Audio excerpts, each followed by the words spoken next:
এক আল্লাহর বান্দা 70টা বছর ধরে আল্লাহর ইবাদত করলো।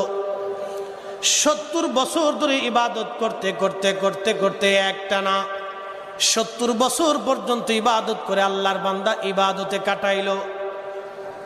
70 বছরের দিন রাত 24 ঘন্টা আল্লাহর ইবাদত করলো। ইবাদত করার পরে শয়তান এবার তার পিছনে লাগলো। শয়তান বলল, হা দেখি বুজুর্গ, কত বছর তুমি ইবাদত করতে পারো।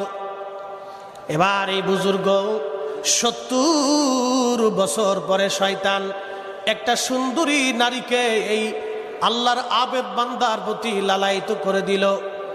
এই যুবতী, এই সুরুষী নারী, এই বেপর্দা বেহায়া নারী ওই আল্লাহর অলির সঙ্গে, ওই আবেদের সঙ্গে একসাথে ওই আবেদের মন আশা হয়ে গেল। একটানা 7 দিন পর্যন্ত তারা জানা করল। 7 দিন পর্যন্ত জানা করার পরে ওই আবেদের অন্তর চোখ খুলে গেল। এরপরে শুধু তওবার ইস্তেগফার আর কান্নাকাটি করতে লাগলো, আল্লাহ আমি ভুল করে ফেলছি গো মাওলা, আমার জীবনে অনেক বড় ভুল হয়ে গেছে আল্লাহ, আমি জানা করে ফেলছি। এরপরে লোকটা ওই এলাকা ছেড়ে অন্য এলাকায় চলে গেল। ক্ষমা চাইতে চাইতে সারা রাত দিন ভর ইবাদত করতে করতে খেয়ে না খেয়ে সে ক্লান্ত হয়ে গেল। সে লক্ষ্য করলো 12 জন ফকির মিসকিন এক জায়গায় বসে আছে, আর একজন ভদ্রলোক ওই 12 জন ফকিরকে প্রত্যেক দিন 12টা করে রুটি তারে দিয়ে যায়। 12 জনকে 12টা রুটি দিয়ে যায়। আল্লাহর বান্দা প্রত্যেক দিন 12টা করে রুটি দিয়ে যায়, 12টা করে রুটি বান্দা দিয়ে যায়।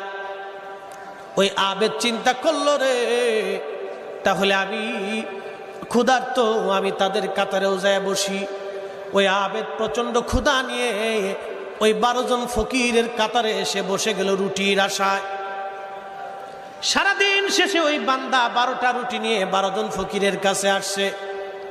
12 জনকে 12টা রুটি দিয়ে দিল। ওই আবেদও একটা রুটি পাইল, কিন্তু একজন ফকির মিসকিন একটা রুটি পাইল না, একজন বাদ গেল। ওই মিসকিন ডাক দে বলল, আল্লাহর বান্দা তুমি প্রত্যেক দিন 12টা করে রুটি দিয়ে যাও, আজকে আমার রুটি দিলে না, কারণ কি? আমি রুটি পাইলাম না, কারণ কি? ওই লোক বলল, আমি তো 12টাই রুটি দিছি, তোমাদেরকে 12টা রুটি দিলাম, তাহলে তোমাদের মধ্যে কেউ একটা রুটি চুরি করছে। যেহেতু একটা রুটি চুরি হয়ে গেছে, আগামীকাল থেকে আমি আর তোমাদেরকে রুটি দেব না। তখন আবেদের অন্তরে বড় মায়া লাগলো, হারে আমার কারণে একজন ফকির একটা রুটি পাবে না, তা হয় না।